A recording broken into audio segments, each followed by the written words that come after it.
अस्सलाम वालेकुम दोस्तों, आउं महबूब उमर जो यूट्यूब कोर्स की चौथी वीडियो में तव्हांखे सेखारींदुसि एंड स्क्रीन ऐं एनोनेशन जे बारे में। दोस्तों हिन वीडियो जे लाइ मूंखे अदा निसा लगारी चयो आहे। तव्हां निसा लगारी जेको शोबिस ते कमु कंदो आहे, जेकॾहिं तव्हां हुनजो चैनल नाहे ॾिठो त निसा लगारी सर्च करे ॾिसी सघो था। दोस्तों सभ खां पहिरीं अचो पंहिंजे चैनल में ऐं हुन खां पोयां वीडियो मैनेजर।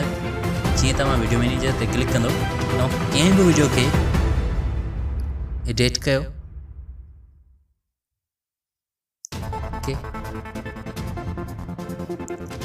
एडिट करण खां पोयां मथे तव्हांखे कुझु ऑप्शन मिलनि था, जिन में ऑडियो खां अॻियां आहे एंड स्क्रीन ऐं एनोटेशन। ठीकु, एनोटेशन ते क्लिक करण खां पोयां तव्हांजे साम्हूं अहिड़ी विंडो ईंदी। ते कुझु देरि वेट कयो, हीअ तव्हांजे इंटरनेट ते डिपेंड करे थो। उन खां पोयां तव्हां क्लिक कयो एड एलिमेंट ऐं उन खां पोयां हिते तव्हां को बि वीडियो जेको काफ़ी सारा तव्हांखे ऑप्शन मिलनि पिया, जिन में पहिरियों ऑप्शन आहे मस्ट रीसेंट अपलोड ऐं ॿियो आहे बेस्ट फॉर व्यूवर ऐं टियों आहे choose a video or playlist. तव्हां को बि वीडियो खणो, उनखे सिलेक्ट कयो ऐं स्क्रीन में जंहिं जॻह ते रखणु चाहियो था उते ड्रॉप कयो। उन खां पोयां तव्हां ॿीहर हिकु वीडियो खणो। हीअ मूंखे 3 वीडियोज़ या कंहिं 3 आइटमनि जी इजाज़त ॾिए पियो।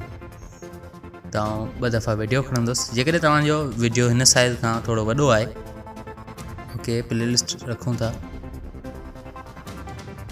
त तव्हां उते ज़्यादा एंड स्क्रीन रखी सघो था। एंड स्क्रीन में ज़्यादा वीडियोज़ या लिंक चैनल वग़ैरह जेको कुझु तव्हांखे रखिणो हुजे एलिमेंट रखी सघो था। ठीकु, उन खां पोयां ॿीहर एड एलिमेंट ते क्लिक कयो ऐं हाणे चैनल या सब्सक्राइब बटन खणो। सब्सक्राइब जो बटन खयो, जेको आहे त सन सलामत गुरु, पर हीअ सिंधी मूवी जो आहे। ओके, आइकन पुराणो आहे। हाणे हिनखे सेव कयो। हाणे अचो यूट्यूब में ऐं ॾिसो त हीअ वाकई शो थिए थो या न। सर्च कंदासीं जो बतायो 153 दफ़ा सर्च कयो, टाइम कोन थो मिले अपलोड कयां। ओके, जो बतायो हिकु जंहिंखे पाण डायरेक्ट हलंदासीं एंड स्क्रीन ते। दोस्तों हुन सां तव्हांजा काफ़ी सारा व्यूज़ वधी सघनि था। तव्हां ॾिसो त आख़िरी 20 सेकेंड जेके हूंदा आहिनि, आख़िरी 20 सेकेंडनि में उहे शो थींदा आहिनि। ताईं शो कोन थिया आहिनि। दोस्तों हीअ ॾिसो एंड स्क्रीन वारा वीडियोज़ आहिनि ऐं मथे सब्सक्राइब जो बटन आहे। इहो कीअं अचे मूं तव्हांखे ॿुधाए छॾियो।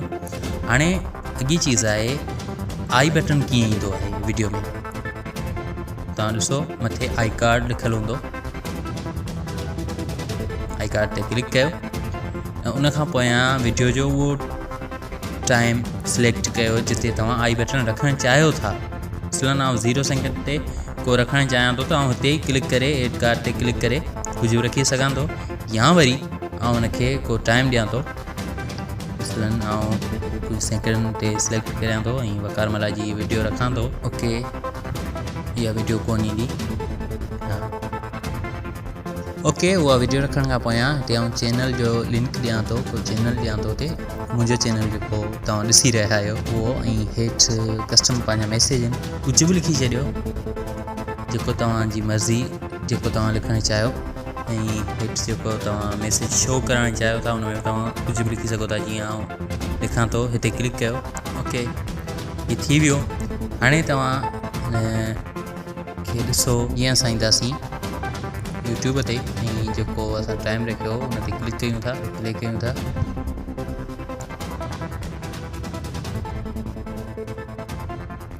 प्ले था कयूं, ॾिसूं अचे थो या न।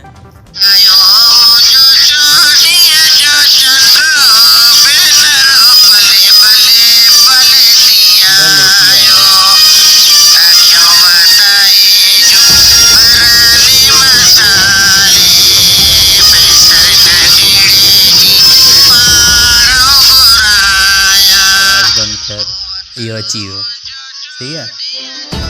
अची मुंहिंजी माउ अची वियो ऐं जेको चैनल कॉल उहो बची वियो। ठीकु आहे दोस्तों, उम्मीद आहे अॼु जी वीडियो तव्हांखे पसंदि आई हूंदी। वधीक अहिड़ियुनि वीडियोज़ जे लाइ मुंहिंजे चैनल खे ज़रूरु सब्सक्राइब कंदा ऐं जेकॾहिं तव्हां यूट्यूब कोरस वारा वीडियो न आहिनि ॾिठा त वीडियो स्क्रीन ते मौजूदु आहिनि, तव्हां ॾिसी वठो। प्लेलिस्ट स्क्रीन ते मौजूदु आहे, उहा तव्हां वॉच करे ॾिसी सघो था। ऐं जेकॾहिं तव्हां वटि को बि सुवाल आहे यूट्यूब सां रिलेटेड या कंहिं ॿिए बारे में त ज़रूरु ज़रूरु ज़रूरु कमेंट्स में पुछो। ऐं जेकॾहिं तव्हां वीडियो खे लाइक न कयो त वीडियो खे लाइक करे शेयर कयो ऐं चैनल खे सब्सक्राइब त करे ई चुको हूंदो। मां मिलां थो तव्हां सां अॻी वीडियो में, तेसीं ताईं ॾींदा इजाज़त। अल्लाह हाफ़िज़।